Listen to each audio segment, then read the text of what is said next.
Puncak peringatan Hari Kesatuan Gerak, HKG, PKK ke-53 dan Rakernas 10 PKK, yang digelar di Samarinda, Kalimantan Timur pada Selasa, 8 Juli 2025, turut dihadiri TPPKK Kabupaten Mimika yang dipimpin Ketua TPPKK Mimika Nyonya Suzy Herawati Retop. Pelaksanaan HKG PKK tahun 2025 dipusatkan di Convention Hall Samarinda, dengan mengusung tema, PKK Bergerak Bersama, mewujudkan Astacita menuju Indonesia Emas, di mana dalam agenda tersebut dihadiri ribuan peserta perwakilan pengurus PKK dan Dekranasda seluruh Indonesia. Dalam sambutan Ketua Umum TPPKK Ibu Tri Suswati Tito Karnavian, disampaikan tujuan peringatan HKG PKK diantaranya meneguhkan komitmen tim penggerak PKK terhadap pelaksanaan 10 program pokok PKK. Tujuan puncak peringatan Hari Kesatuan Gerak PKK ke-53 tahun 2025 diselenggarakan untuk 1. Meneguhkan komitmen jajaran tim penggerak PKK terhadap pelaksanaan 10 program pokok PKK.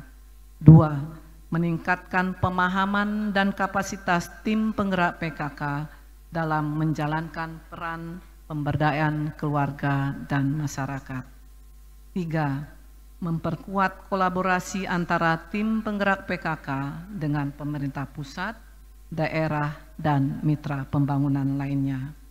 4. Memberikan apresiasi dan penghargaan kepada kader PKK yang telah berdedikasi dalam pengabdian. Dan 5. Menyemarakkan semangat persatuan dan kebersamaan antara tim penggerak PKK dari seluruh Indonesia.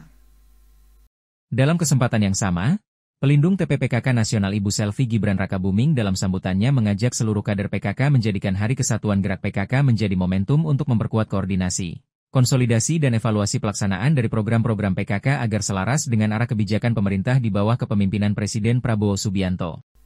Yang namanya tantangan itu pasti selalu ada, terutama pesatnya kemajuan zaman dan juga tantangan bagi yang berada di daerah-daerah terpencil.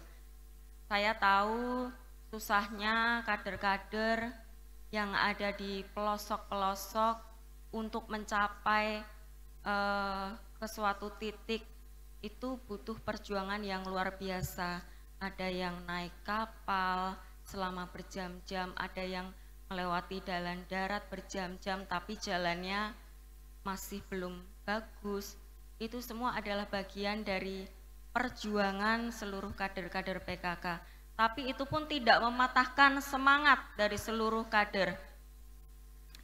Dan dari data yang ada, saya juga sangat bangga atas keterlibatan TPPKK di berbagai bidang, utamanya dalam upaya penurunan stunting, karena ini adalah salah satu yang masih menjadi PR nasional kita adalah upaya untuk menurunkan stunting.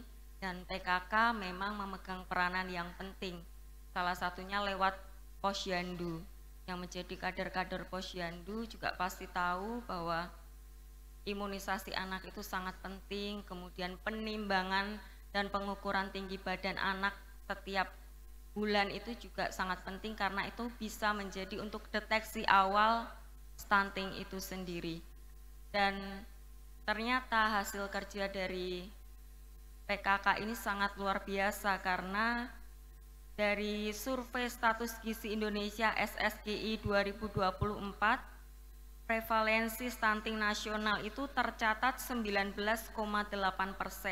atau turun 1,7% dibandingkan tahun 2023 yang sebesar 21,5%. Tapi jangan berhenti sampai di sini, ibu-ibu semuanya, kita masih terus bisa memerangi stunting ini karena kalau kita tarik mundur itu stunting ini juga harus dari remaja yang kita garap. Jadi tidak hanya ibu hamil dan ibu menyusui tapi bisa mulai dari remaja. Itulah adanya Posyandu Remaja ada ya Bu ya. Ya itulah gunanya ada Posyandu Remaja. Dan tentu saja hal tersebut semuanya tidak terlepas dari peran aktif seluruh kader PKK dan penuh dedikasi turun langsung ke lapangan. Ke depan saya berharap program-program yang diselenggarakan PKK ini harus diarahkan untuk menjawab persoalan dan kebutuhan hari ini juga masa mendatang, serta membantu pemerintah mengatasi persoalan real di masyarakat, dan yang terpenting dari program itu yang dilaksanakan oleh PKK langsung menyasar ke masyarakat dan diterima manfaatnya langsung oleh masyarakat.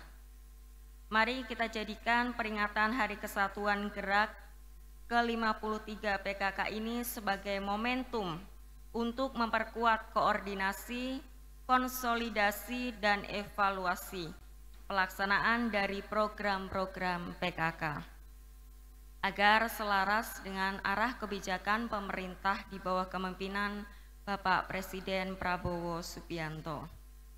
Dalam kesempatan tersebut, Kementerian Koperasi dan UMKM dan dari Badan Gizi Nasional turut hadir memberikan presentasi, di mana dalam rencananya akan berkolaborasi bersama PKK dalam mewujudkan program peningkatan ekonomi masyarakat serta dalam tujuan pengentasan stunting yang disambut positif oleh seluruh pengurus TPPKK di seluruh Indonesia. Lepas giat tersebut selanjutnya akan digelar Expo UMKM di Dom Balikpapan pada 9 Juli 2025 bagi masyarakat umum yang dimeriahkan berbagai event, yaitu Gala Dinner, UMKM Festival, Gerakan Pangan Murah, Cek Kesehatan Gratis, dan pembagian kacamata gratis.